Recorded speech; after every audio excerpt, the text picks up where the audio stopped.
If you need to reset two-factor authentication on your Payoneer account, follow these steps to ensure a smooth process. This guide will help you regain access to your account securely. Step 1. Log into your Payoneer account. Visit the Payoneer website and enter your login credentials.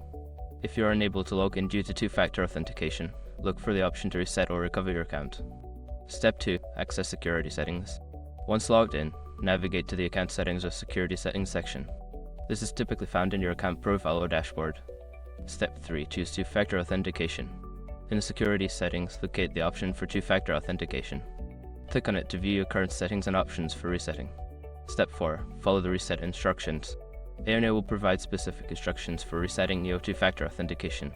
This may involve verifying your identity through email or SMS. Follow the prompts carefully to complete the reset.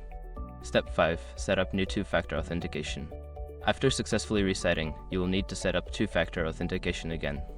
Choose your preferred method, e.g., SMS authentication app, and follow the instructions to complete the setup. After completing these steps, you should have successfully reset your two-factor authentication on Payoneer.